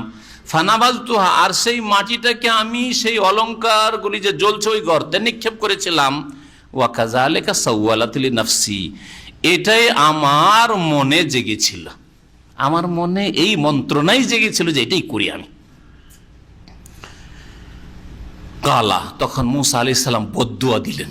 মুসা আলাইহিস সালাম বদদুয়া দেখে ভালো লোকের বদদুয়া লেগে যায়। ফাযহাব, যাও যাও যাও, ফাইন্না লাকা ফিল হায়াত আন তাকুলা লা মেসাস, তুমি সারা জীবন ধরে এ কথা বলতে থাকবে যে লা মেসাস, আমি অস্পৃশ্য। অস্পৃশ্য বুঝেন? আমি অস্পৃশ্য মানে আমাকে ছুঁয়ো না, ছুঁয়ো না, ছুঁয়ো না। খুব সহজ ভাষায় বললাম। আল্লাহ পাকের এমন গজব পড়লো এই সামেরির ওপর যে কোনো মানুষ কাছে আসছে সালাম করার জন্য বা একটু কাছাকাছি কথা বলার জন্য, ছুঁয়ো না, ছুঁয়ো না, ছুঁয়ো না। কেন এরকমটা হইতো? এই গজব এই সামেরির ওপর সবসময় জ্বর চড়ে থাকত, আর মানুষ ছুলে আরো জ্বর বেড়ে যেত, আর যেই ব্যক্তি তাকে ছুঁইত তাকেও জ্বর হয়ে যেত। এইরকম আযাব আল্লাহ পাক রব্বুল আলামিন দিয়ে তাফসীরকাররা এইভাবে এই ব্যাখ্যা করেছেন। লামে শাসের অস্পৃশ্য, আমাকে ছুঁয়ো না, ছুঁয়ো না, ছুঁয়ো না। এই করতে করতে আর মানুষ সমাজে থাকা সম্ভব নয়। তখন এই সামেরি বন জঙ্গলে চলে গেল, আর সারা জীবনটা সেখানে বন জঙ্গলের পশু পাখির সাথে জীবনযাপন করে সে ধ্বংস হয়েছে। এই অভিশপ্ত মালাউন। এইরকমই পরিণাম ওই সব লোকদের হয়েছে, হবে আর হচ্ছে, যারা কোন জাতির গুমরাহির কারণ হয়েছে। যে কোনো জাতিকে নিজে একা যদি গুমরাহ হইতো, আল্লাহ পাকের ক্রোধ কম হইতো, যাক তুই একাই জাহান্নামের ইন্ধন হলি। কিন্তু যখন অসংখ্য মানুষকে জাহান্নামের দিকে নিয়ে গেছে, দুআতুন আলা আবওয়াবি জাহান্নাম, বিদাতি মৌলভী হুজুর, বিদাতি মোল্লা, ভণ্ড পীর, এরা ধর্মের নামে যে ব্যবসা করে অসংখ্য মানুষকে, ইন্নাহুন্না আদলাল্না কাসীরাম মিনান নাস, বহু মানুষকে পথভ্রষ্ট করেছে। এদের শেষ পরিণাম ভালো না। আল্লাহ পাক রব্বুল আলামিনের আযাব, অশান্তি দুনিয়াতেও রয়েছে তাদের জীবনে, আর আখিরাতে তো আযাব কঠোর রয়েছে, এতে কোনো সন্দেহ নেই। আল্লাহ পাক ইরশাদ করেছেন মুসা আলাইহিস সালামের ভাষায় যে তুমি বলতে থাকবে সারা জীবন লা মেসাস, আমাকে ছুঁয়ো না, ছুঁয়ো না, ছুঁয়ো না। ওয়া ইন্না লাকা মাওইদান লান তুখলাফা, আর তোমার সাথে আরো প্রতিশ্রুতি আযাবের শাস্তির, লান তুখলাফা, যার বিপরীত কিছু হবে না, যার উল্টো হবে না। সেটা হচ্ছে যে পরকালের কঠোর শাস্তি তোমার রয়েছে। ওয়ানজুর ইলা ইলাহিকাল্লাযী যালতা আলাইহি আকিফা, আর দেখো তোমার সেই দেবতাকে যার পূজা করছিলে, অর্থাৎ বাছুরকে দেখো, গোবৎসকে, আল্লাযী যালতা আলাইহি আকিফান, যার উপর অটল হয়ে গিয়েছিলে। এটাই হচ্ছে ধর্ম, এটাই হচ্ছে ইলাহ, মাবুদ, উপাস্য। লানুহাররিকান্নাহু, অবশ্যই অবশ্যই একে জ্বালিয়ে ফেলবো। সুম্মা লানানসিফান্নাহু ফিল ইয়াম্মি নাসফা, তারপর একে চূর্ণ বিচূর্ণ করে সমুদ্রে নিক্ষেপ করে দেব, ধূলিকণা করে। এর দ্বারা কি বোঝা যায়? যেখানে শিরকের চিহ্ন আছে, বেদাতের চিহ্ন আছে, সেগুলোকে নিশ্চিহ্ন করা ফরজ। এটা হচ্ছে সুন্নতুল আম্বিয়া মুসা আলাইহিস সালামের সুন্নত। এটা হচ্ছে মুহাম্মদ রাসূলুল্লাহ সাল্লাল্লাহু আলাইহি ওয়াসাল্লামের সুন্নত। যখন মক্কা বিজয়ী হলো আর 360টি মূর্তি কাবার চারিদিকে রয়েছে, তখন নবী করিম সাল্লাল্লাহু আলাইহি ওয়াসাল্লাম আয়াত পাঠ করছিল, এক একটি মূর্তির সামনে গিয়ে ছড়ি ইশারা করে, জাল হক ওয়া জাহাকাল বাতিল ইন্নাল বাতিলা কানা যাহুক। আর সবগুলি ধসে ধসে পড়ে যাচ্ছিল, চূর্ণ বিচূর্ণ হয়ে। এইটা নয় যেন বৃহৎ স্বার্থের জন্য, ওদের মন জয়ের জন্য এখন আমরা যেহেতু স্বাধীন করে নিয়েছি, তোমরা তোমাদের কাজ করো, লাকুম দিনুকুম ওয়ালিয়া দিন। হ্যাঁ, আজকাল নেতারা লাকুম দিনুকুম ওয়ালিয়া দিন পড়তে শিখেছে, অথচ বুঝে না যে লাকুম দিনুকুম ওয়ালিয়া দিন মানে কি। জবরদস্তি করে কারো ধর্ম পরিবর্তন করা যাবে না, এটা হচ্ছে লাকুম দিনুকুম ওয়ালিয়া দিনের অর্থ। কিন্তু মুসলিম আর মুনাফিক হবে, মুসলিম আল্লাহ দ্রোহিতা প্রকাশ করে, মুসলিম ইসলামের বিরুদ্ধে বলবে, মুসলিম বোরকার বিরুদ্ধে বলবে, মুসলিম পর্দার হিজাবের বিরুদ্ধে বলবে না, এই স্বাধীনতা নেই। এই স্বাধীনতার জন্য মুখ বন্ধ করতে হবে। এই স্বাধীনতা ইসলামের নেই। যে যারা মনে করে এই স্বাধীনতা রয়েছে, তাদের মুখ বন্ধ করতে হবে যেইভাবে আমাদের পক্ষ থেকে সম্ভব হবে। আল্লাহ পাক যেন তার তৌফিক দান করেন। ইন্নামা ইলাহুকুমুল্লাযী লা ইলাহা ইল্লাহু, নিঃসন্দেহে তোমাদের ইলাহ তো সেই আল্লাহ। আরে এই বাছুর তোমাদের ইলাহ হইতে পারে না, ইলাহ সেই আল্লাহ। আল্লাযী লা ইলাহা ইল্লাহু, যার ছাড়া কোনো বারহাক সত্য মাবুদ নেই।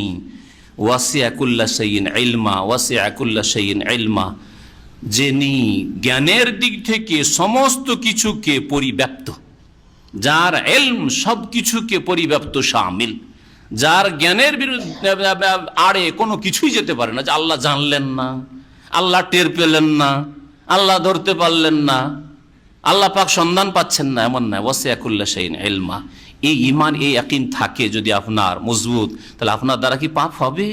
যে কোনো সময় অন্যায় করবেন, আল্লাহ তো জানলেন। যে কোনো সময় পাপ করবেন, আল্লাহ তো ধরে নেবেন। হ্যাঁ, জানলেন আর তার ক্ষমতার বাইরেও যেতে পারেন। কাদির, তিনি আলিম আর কাদির। স্বামী তিনি শুনলেন, সুতরাং যতই লুকিয়ে লুকিয়ে আমি প্রেম আলাপ করি, আল্লাহ তো শুনলেন। আমার মা বাপ না হয় জানতে পারলো না, কিন্তু আল্লাহ তো শুনে নিলেন।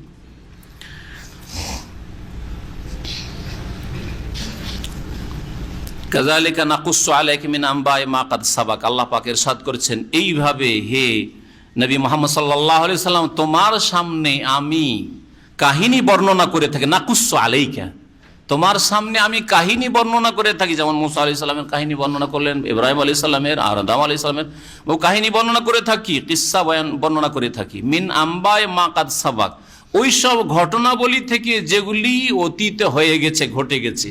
মা কাদ সাবাকা, সাবাক মানে অতীতে যা হয়ে গেছে, সেগুলি থেকে বেশ কিছু সংবাদ আমি তোমার সামনে কাহিনী স্বরূপ পেশ করে থাকি। কি জন্য?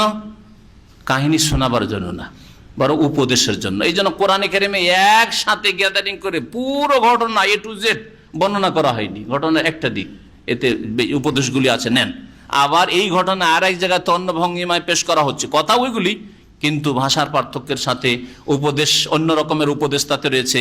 বা জীবনের আর একটা দিক, মুসা আলাইহিস সালামের কোথাও বাল্য জীবন, তো কোথাও যৌবন, কোথাও বিবাহ শাদীর ঘটনা, তো কোথাও আর কিছুর ঘটনা, কোথাও শেষ পরিণাম ইত্যাদি, উপদেশের জন্য। কারণ কোরআন হচ্ছে জিকির, উপদেশ। ওয়াকাদ আতাইনাকা মিন লাদুন্না যিকরা, আর তোমাকে হে মুহাম্মদ সাল্লাল্লাহু আলাইহি ওয়াসাল্লাম আমি দান করেছি আমার পক্ষ থেকে উপদেশ, অর্থাৎ কোরআনে কারীম। মান আরাজা আনহু, সুতরাং কোরআনে কারীমের বিধান থেকে, ওয়াহির বিধান থেকে যেই ব্যক্তি বিমুখ হবে, মুখ ফিরিয়ে নেবে, ফাইন্নাহু ইয়াহমিলু ইয়াউমাল কিয়ামাতি উযরা, সেই ব্যক্তি কিয়ামতের দিনে বিচার দিবসে পাপের বোঝা বহন করবে, পাপের বোঝা বহন করবে। খালিদিনা ফিহি, আর এই পাপের বোঝা নিয়ে শাস্তিতে চিরকাল থাকবে। ওয়াসা আলাহুম ইয়াউমাল কিয়ামাতি হিমলা, কিয়ামতের দিনে এই বোঝা বহন করা তার জন্য বড়ই মন্দ হবে। সা, বড়ই খারাপ হবে। এই বোঝার চাইতে খারাপ বোঝা, মন্দ বোঝা আর কিছু হইতে পারে না, পাপের বোঝা। ইয়াউমা ইউনফাখু ফিস-সূর, যেই দিন সিংহায় ফুঁক দেওয়া হবে, সিংহায় ফুঁক দেওয়া হবে। সিংহায় ফুঁক কয়টা হবে বলতে পারেন? তিনটা, তাফসীরকারদের একটি মত, আর কেউ কেউ বলেছেন যে দুইটা, আল্লাহু আলাম। ওয়া নাহশুরুল মুজরিমিন, আর সেই দিন সিংহায় কে ফুঁক দেবেন? ইসরাফিল আলাইহিস সালাম, যেমন হাদিসে রয়েছে তার নাম। ওয়া নাহশুরুল মুজরিমিন, অপরাধীদেরকে আমি একত্রিত করব, ইয়াউমাইজিন, সেই দিন, জুরকা, নীল চক্ষু বিশিষ্ট করে। আজরাক, আজরাক কোন রঙকে বলে? নীল রঙকে বলে। হ্যাঁ, আজরাক থেকে হচ্ছে জোরকান, যেমন আবিয়াজ থেকে বিদ, আসওয়াদ থেকে সুদ, আহমার থেকে হমর, ওই রকমই হচ্ছে এই জোরকা। তো নীল চক্ষু বিশিষ্ট করে হাজির করব, তার মানে একটি তাফসীর, কেউ কেউ এই জন্য ভাব অর্থ করেছেন যে তাদেরকে দৃষ্টিবিহীন আমি একত্রিত করব। তাহলে অপরাধীরা কিয়ামতের মাঠে আসবে দৃষ্টিহারা হয়ে, দেখতে পাবে না, অন্ধ হয়ে আসবে। তাহলে এই তাফসীর যদি করা হয় তো আর একটি আয়াতের সমর্থন করে, আমান আরাযা আন যিকরি ফাইন্না লাহু মাঈশাতান দানকা ওয়া নাহশুরুহু ইয়াওমাল কিয়ামাতি আ'মা। আমান আরাযা আন যিকরি, আল্লাহ পাক ইরশাদ করেছেন, আসছে আয়াতটা এই সূরাতে, হ্যাঁ আসছে, যেই ব্যক্তি আমার উপদেশ থেকে মুখ ফিরিয়ে নেবে, হ্যাঁ কি করবেন? ফাইন্না লাহু মাঈশাতান দানকা, আল্লাহ পাক বলছেন তার জীবনটা হবে কি? সংকীর্ণ জীবন, অশান্তির জীবন। অনেক ধন সম্পদ নেতৃত্ব পেয়েও শান্তি নেই, অশান্তির জীবন, আল্লাহর দিন থেকে যেহেতু বিমুখ হয়েছে। ওয়া নাহশুরুহু ইয়াওমাল কিয়ামাতি আ'মা, কিয়ামতের দিন তার হাসর করব, একত্রিত করব, আমা মানে অন্ধ করে, দুই চোখের অন্ধ করে। তাহলে ওখানে আমা বলা হয়েছে, এখানে জোরকা বলা হয়েছে, দৃষ্টিবিহীন। আর জোরকা নীল, নীল চক্ষু বিশিষ্ট করে আল্লাহ পাক রব্বুল একত্রিত করবেন, তার মানে সেই সময় পেরেশানিতে আর কষ্টে আর হাহাকার অবস্থায় এমন বিব্রত থাকবে, যেমন মানুষ যখন এইরকম দুনিয়ায় কোনো পেরেশানিতে পড়ে যা হুঁশ দিশা হারিয়ে ফেলে, কি করছে, কি বলছে, কি দেখছে, কিছু বুঝে না, এইরকম অবস্থায় আল্লাহ পাক রব্বুল আলামিন হাজির করবেন, এটাও এতে বোঝানো হয়েছে। ইয়াতাখাফাতুনা বাইনাহুম, তখন তারা আপসে চুপি সারে কথা বলবে একে অপরের সাথে। ইল্লা বিস্তুম ইল্লা আশা, যেদিন সিংহে ফুঁক দেওয়া হবে আর নিজের নিজের কবর থেকে বা যেখানে মাটিতে ধ্বংস হয়েছে সেখান থেকে উঠবে, আর উঠে তারা হতভম্ব হয়ে বলবে, ইল্লা বিস্তুম ইল্লা আশরা, মনে হয় মাত্র 10 দিন দুনিয়াতে থেকে এসেছি, 100 বছর 200 বছর বয়স পেয়েছে, আগের উম্মতের আরো বেশি বয়স পেয়েছে, বলে মাত্র 10 দিন মনে হয় থেকে এসেছি গো। নাহনু আ'লামু বিমা ইয়াকুলুন, আল্লাহ পাক বলছেন যে আমি বেশি জানি ওই সম্পর্কে যা তারা বলে থাকে, যে কতদিন দুনিয়ায় থেকেছে, কতদিন কবরের বারজাখী জীবনে থেকেছে, আর তারপরে উঠেছে বিচার দিবসে। আমি ভালো করে জানি যে কত হাজার হাজার বছর চলে গেছে এই কবরের জীবন দিয়ে আর দুনিয়ার জীবন দিয়ে। নাহনু আ'লামু বিমা ইয়াকুলুন ইয ইয়াকুলু আমসালুহুম তারিকাতান, ওদের মধ্যে আপসে যে চুপিসারে কথাবার্তা চলছে, কেউ বলল 10 দিন, তখন তাদের মধ্যে যে ইয ইয়াকুলু আমসালুহুম তারিকাতান, তাদের মধ্যে যে তার পথের দিক থেকে উৎকৃষ্ট বা উত্তম, পথের দিক থেকে উত্তমের ব্যাখ্যা কি? তার মানে তাদের মধ্যে যে বুদ্ধিমান, 10টা লোক হলে তাদের মধ্যে 1-2 জন বুদ্ধিমান বেশি হবে, তাই না, বেশি পণ্ডিত। তো তাদের মধ্যে যে বুদ্ধিমান লোক সে বলবে, না গো 10 দিন থেকে আসে, ইল্লা বিস্তুম ইল্লা ইয়াউমা, আমাকে তো মনে হচ্ছে মাত্র 1 দিন আমরা দুনিয়া থেকে এসেছি, মাত্র 1 দিন থেকে এসেছি দুনিয়ায়। অশান্তির অবস্থা যখন হয় তখন মানুষ অতীতের শান্তি সুখ সব ভুলে যায়, কোনোদিন জীবনে শান্তি হয়নি, মাত্র 1 দিন মনে হয়, আর সামনের দিক মনে অন্ধকার অন্ধকার পাপীদের জন্য। ওয়াসআলুনাকা আনিল জিবাল,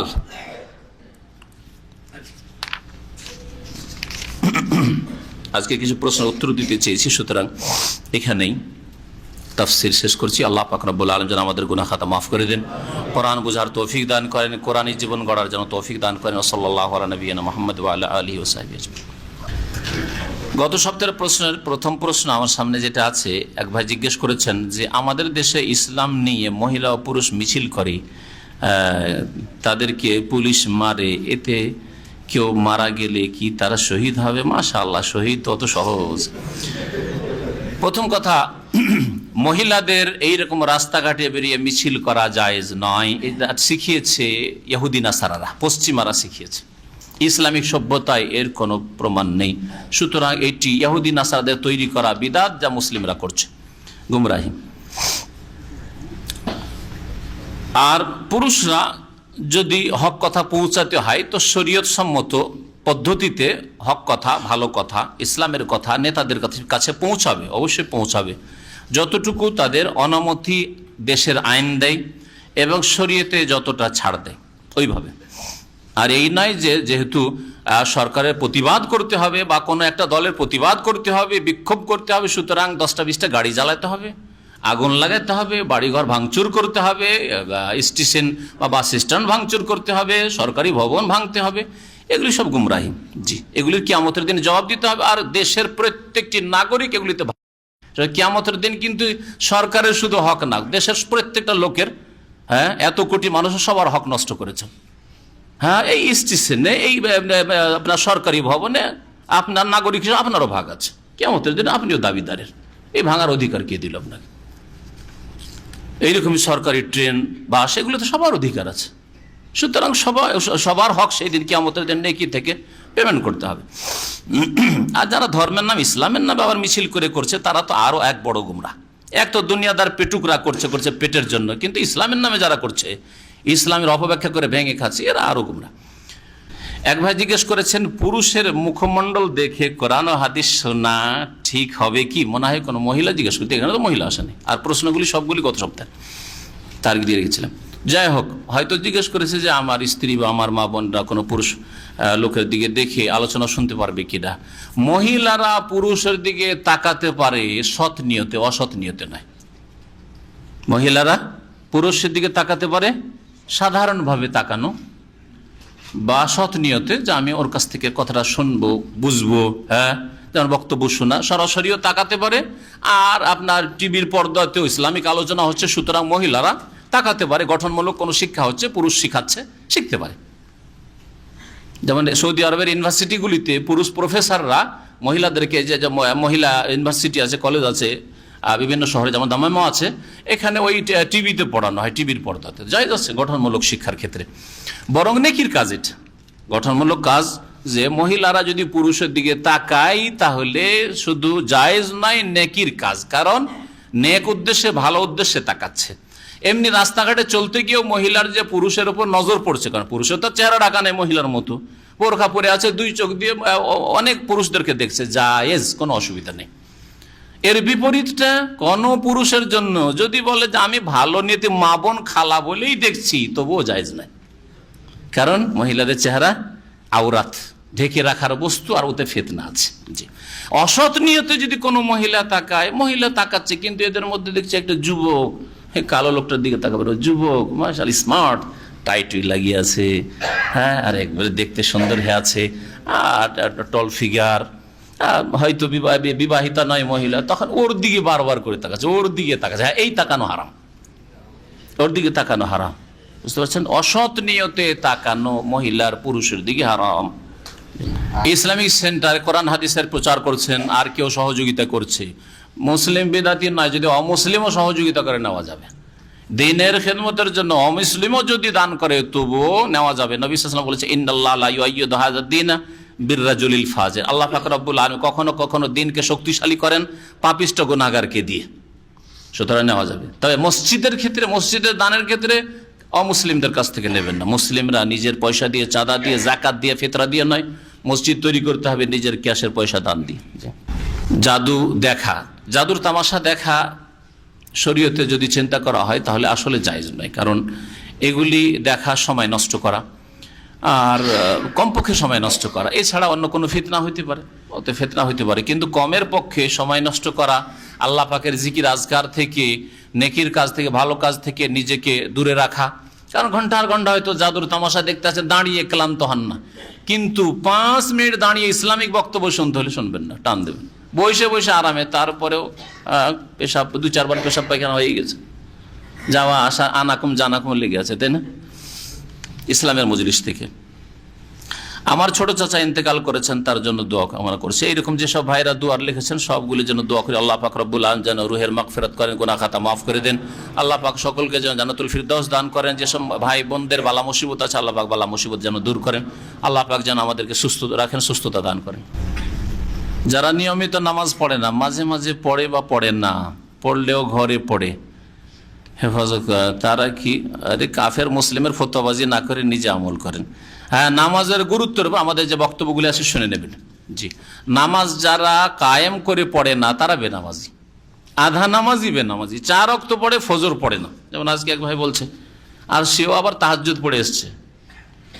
কথা বলছেন, তাহাজ্জুদ পড়তে গিয়ে ওকে ভয় লেগে গেছে, তাজ পড়তে গিয়ে ভয় পেয়ে গেছে, একটু অন্ধকারে কি আওয়াজ টাওয়াজ হয়েছে।